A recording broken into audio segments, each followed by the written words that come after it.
नमस्कार दर्शक, कोना मन का में एक बार पुनः आपका स्वागत है।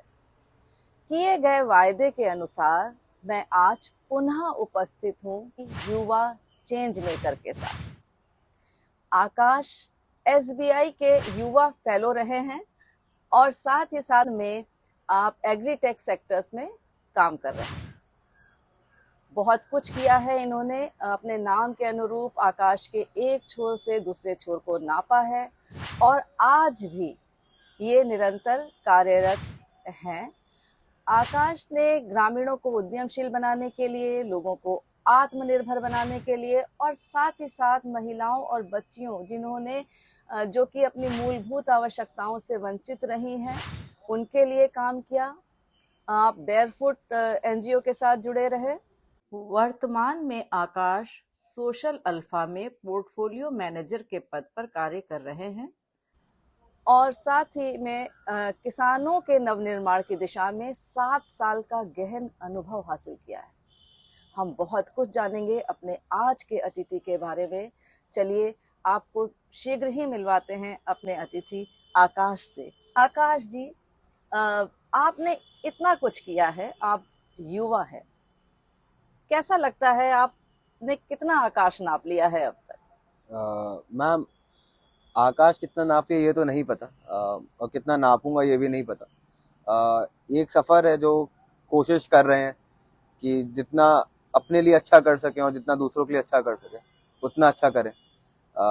बाकी तो किसी को क्या होगा नहीं पता, लेकिन जब इस सफ़र में निकलते हैं और लोगों से मिलते हैं, लोगों के लिए करते हैं, तो ये अवश्य है कि अच्छा बहुत लगता है। अच्छा लगता है। अगर किसी आपने अपने काम के दौरान किसी का जीवन बदला हो और आपको संतुष्टि हुई हो कि हाँ, आज मुझे लगा कि मैंने कुछ किया है, ऐसा कोई अनुभव रहा है?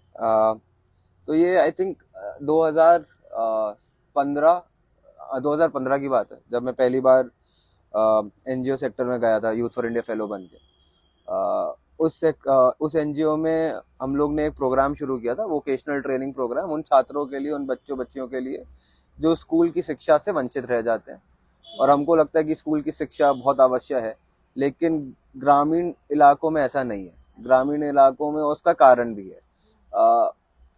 शिक्षा आज के दौरान हम जैसे लग्जरी लोगों के लिए का हक है, लेकिन उन लोग के लिए पैसा कमाना उनको जरूरी है उनके लिए, क्योंकि वो पैसा नहीं कमाएंगे तो घर में रोटी नहीं आनी। और वो पैसा जो उनके बच्चे होते हैं ना, वो कमा के देते हैं। और इसी के चलते हम लोग ने सोचा था कि इन बच्चों के लिए अगर हम कुछ ऐसा प्रोग्राम बना सकें कि ये पढ़ें और साथ साथ सीखें। तो कोई स्किल सीखें ताकि वो स्किल को गांव में ही यूज कर सकें। तो उसमें हम लोग ने ये जब सोचा था, और ये आया कहाँ से? ये आया भी उस गांव से ही था। तो एक बच्चा हमारे साथ स्कूल में पढ़ता था। हाँ। दिवाली हुई और वो घर गया। वो बच्चा था 13 से 14 साल का। वो घर गया, दिवाली में छुट्टी ब्रेक होता है हर स्कूल में, हमारे स्कूल में भी था, तो अपने घर गया था। वो वापस नहीं आया दिवाली की छुट्टी के बाद। तो हम लोग वापस उस गाँव गए। उस गाँव में जब गए, उस बच्चे का नाम था सुमेर। हम लोग उस गाँव में गए, उनके माँ बाप से बात करी। उनके माँ बाप ने कहा, उनके पास 4 बच्चे थे, तो जो सबसे छोटी बच्ची थी जो 5-6 साल की होगी, तो उन्होंने कहा आप उसको ले जाओ। बड़ा बच्चा 14 साल का तो नहीं जा रहा, क्योंकि वो दिन के 300 रुपए कमाता है। दिन का 300 हो गया, महीने के 9,000 रुपए। अब क्या मैं, और मेरा स्कूल उस समय, जो हमारे संस्था का स्कूल था, वो 5वीं तक था। क्या मैं 5वीं के बाद उसको गारंटी दे सकता हूँ कि वो 9,000 से ज्यादा कमाएगा? वो तो अभी 9,000 कमा ही रहा है। आज 12वीं का बच्चा या ग्रेजुएट बच्चा को नौकरी मिलना मुश्किल है। तो क्या मैं ये उसको वादा कर सकता हूँ कि तुम 5वीं तक पढ़ो मेरे साथ? पढ़ना अच्छी बात है, गलत नहीं है, लेकिन क्या मैं वो 9,000 रुपए कमा? हम सब पढ़ते क्यों हैं? इसलिए पढ़ते ना, ताकि हम अच्छा भविष्य बना सके। तो जब हमने ये सुना तो बात तो लगी, क्योंकि वो सच बोल रही थी, कड़वा सच था कि भैया छोटे को ले जाओ, वो हमारे काम का नहीं है। बड़ा नहीं जा रहा, क्योंकि बड़ा 9,000 रुपए कमाता है, मेरी रोटी उससे चलती है। हम लोग वापस आए, हम लोग ने ग्रहण किया, लीडरशिप टीम के साथ बैठे, तो हम लोग ने सोचा ऐसा कार्यक्रम बनाया जाए इन्हीं बच्चों के लिए, 13 से 16 साल के बच्चों के लिए, कि हम उनको बोले कि हम आपको पढ़ाएंगे, लेकिन हम आपको एक स्किल सिखाएंगे। वेल्डिंग, कारपेंट्री, सोलर, सिलाई, ये 4 स्किल हम आपको सिखाएंगे। और पढ़ाई में भी आपको सब नहीं पढ़ाएंगे, पढ़ाई में आपको पढ़ाएंगे कंप्यूटर, गणित, और आपको एक भाषा जो है होगी अंग्रेजी, बेसिक। गणित में भी हम आपको ये नहीं सिखाएंगे 2 + 2 4 होता है, हम आपको कैलकुलेटर यूज करना सिखाएंगे। क्योंकि जब आप दुकान खोलोगे तो आपके पास कैलकुलेटर, सुविधाएं हैं, हम उन सुविधाओं को बच्चों को पहुंचा सकते हैं, क्योंकि सुविधा तो है ना। जब आप दुकान खोलोगे तो आप कैलकुलेटर से काम कर सकते हो। इतना बेस उनको अक्षर समझाना था, उनको सिर्फ समझाना, उनको गणित के नंबर समझाने थे। हमने ये कार्यक्रम जब बनाया, उस कार्यक्रम में हमने कहा कि अब ये बच्चे हमारे पास आएंगे क्यों, क्योंकि वो सुमेर जो है वो तो 9,000 रुपए कमा रहा है, हम उसको वापस बोल रहे तुम हमारे पास आओ और पढ़ो और सीखो। वो क्यों, माँ बाप क्यों भेजेंगे हमको, फिर उनको पैसे देने। तो अब हम उनको स्टाइपेंड देने लगे 3,000 रुपए महीना। अच्छा। तो हमने उनको, ताकि फिर माँ बाप को भी लगे हाँ चलो 3,000 रुपए तो आ रहे हैं कम से कम। तो हमने उनको स्टाइपेंड दिया, खाना दिया, रहने की व्यवस्था दी कि वो रहेंगे भी। लेकिन उसमें भी एक जोड़ था कि ये 3,000 रुपए आपको हर महीने तो मिलेंगे, लेकिन आप निकाल नहीं पाओगे। अच्छा। आप 10 महीने के बाद, क्योंकि अगर आप हो सकता है 2 महीने बाद चले जाओ, माँ बाप ने कहा 6,000 रुपए लेके आ जाना, वो गया 2 महीना किया, फिर चला गया। हम लोग ने ये बोला कि ये पैसा 2,000 रुपए आप 3,000 रुपए जो हम दे रहे हैं, आप मैक्सिमम 1,000 रुपए निकाल सकते हो, वो भी जब टीचर साइन करेगा। Savings account, joint savings account खोला, एक टीचर का और एक स्टूडेंट का। अकाउंट तभी खुलेगा जब टीचर और स्टूडेंट दोनों साइन करेंगे। तो टीचर साइन करेगा नहीं, स्टूडेंट को पैसा चाहिए, 1,000 रुपए हम देंगे नहीं। हम उनको ये जरूर सिखाते, क्योंकि अब 10 महीने के बाद ना उसको 25 से 30,000 रुपए होंगे आंटी मैम। ठीक है। 25 से 30,000 रुपए 10 महीने के बाद वो अपनी छोटी सिलाई की मशीन से काम कर सकता है। तो उसको किसी से पैसा, जो आजकल हम लोग शहरों में बोलते हैं सीड कैपिटल, छोटा पैसे से थोड़ा व्यापार करके देखते हैं कैसा चलता है, तो हमने उनको वो सुविधा भी उपलब्ध कराई। इसी दौरान एक लड़की आई थी हमारे पास जो कालबेलिया कम्युनिटी से थी। अच्छा। अनपढ़, बिल्कुल पढ़ी लिखी नहीं, उसका नाम रेखा था। कालबेलिया कम्युनिटी, जो लोग नहीं जानते, राजस्थान में वो कम्युनिटी है जो बहुत बिछड़ी हुई है, उनको गांव से दूर रख दिया जाता है। मतलब होते वो राजस्थानी ही है? राजस्थानी है, माइग्रेट पॉपुलेशन, और उनको गांव से दूर, मेन गांव से दूर रखा जाता है। कच्चे घर होते हैं, कच्चे मकान होते हैं। उनके कुत्ते को, वो अपने कुत्तों को भूखा रखते हैं ताकि वो शिकारी बन सके, ताकि कोई हमला ना हो पाए उन पे। अच्छा। वो डांसर कम्युनिटी है, तो राजस्थान में जो आप डांसेस देखते हैं वो उन कम्युनिटी के पार्ट है। तो वो उस लड़की का नाम रेखा था। उसको जब हम लेके आए ना, वो जब आई थी तो बहुत शर्मीली थी, और वो बहुत सारी चीजें थी। तो लड़का लड़की साथ हैं गांव में, 2 अलग अलग रूम में। माँ बाप के लिए वो भी बहुत बड़ा टेंशन था। वैसे भी इतना राजस्थान वैसी पर्दे वाली सोसाइटी है, उनके लिए वो भी बहुत टेंशन वाली बात थी। तो हम लोग को माँ बाप को समझाना कि लड़का लड़की अलग रहने लगी, अच्छा है, कम्युनिटी से बात करते रहे ना। हम लोग ने 10 महीने के कार्यक्रम में जब उसको पढ़ाना शुरू किया, और ये एक एग्जाम्पल आपको दे रहा हूँ, जब उसको पढ़ाना शुरू किया, उसने मेरे को 2016 में, 2015 के एंड में, जब मैं वापस लखनऊ आया था, छुट्टी हमारी हुई थी, तो उस लड़की ने मेरे को एक जीमेल किया था। अच्छा। जो लिख नहीं पाती थी, जिसने कभी कंप्यूटर चलाया नहीं था, जो लिख नहीं पाती थी, उसने मेरे को जीमेल किया था। अच्छा। वो आज तक मेल मेरे पास है। कितनी खुशी होती है। हमको तुम्हारी इस घटना से एक घटना याद आती है कि ये बादशाह नगर रेलवे क्रॉसिंग लखनऊ में सुना होगा, यहाँ काफी पुराना स्लम एरिया है। यहाँ पर हम निशुल्क पढ़ाने जाते थे, ऐसे ही अपने संस्था की सीईओ से प्रभावित होकर, उर्वशी आंटी से। तो वहाँ हमने एक चीज़ देखी कि वहाँ तमाम बच्चे थे, लेकिन एक लड़का था, उसका भी नाम आकाश था। तुम्हारे नाम से हमको याद आता है कि वो बड़ा ही प्रतिभावान था, बड़ा ही होशियार, उसकी मैथमेटिक्स बहुत अच्छी थी, और उसके अंदर एक था कि मैं छोटी छोटी अंग्रेजी सीखूं, मतलब मैं किसी से बात करूं तो छोटे छोटे शब्द मैं सीख लूं। तो वो जब हम जाएं तो वो सबसे आगे आ जाता था, बस्ता लेकर बैठ, अपना बैग लेकर बैठ।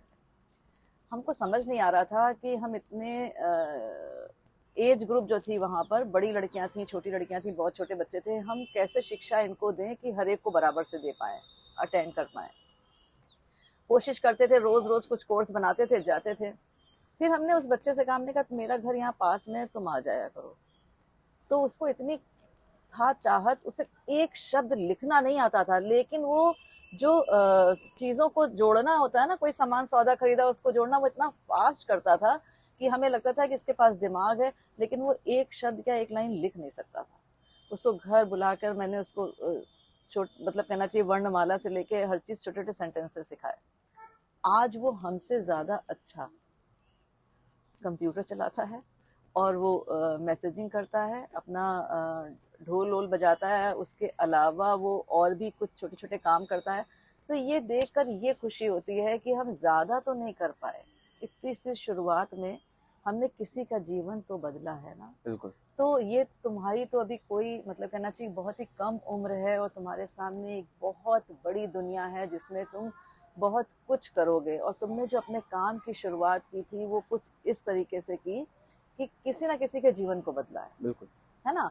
और जब हम अकेले होते हैं तो हमें एक ये संतुष्टि होती है कि हम किसी के काम आए हैं, और ये काम आना हमें हजार कहना चाहिए कि हम कितने भी पैसे कमा लें उससे कहीं ज़्यादा सुकून देता है। तुम छात्र भी रहे हो और अब तो शायद पढ़ रहे होगे, मुझे नहीं अंदाज़ा है, काम कर रहे हो। जो युवा है आज का, जो तुम्हारे उम्र के लोग हैं, उनके लिए तुम अगर कुछ कहना चाहो कि जो अगर इस तरीके के काम में जाना चाहें तो वो क्या करें? पहले तो शायद हमको ये भाषा की इस तरीके का काम, आई हाँ। थिंक वो बदलने की जरूरत है।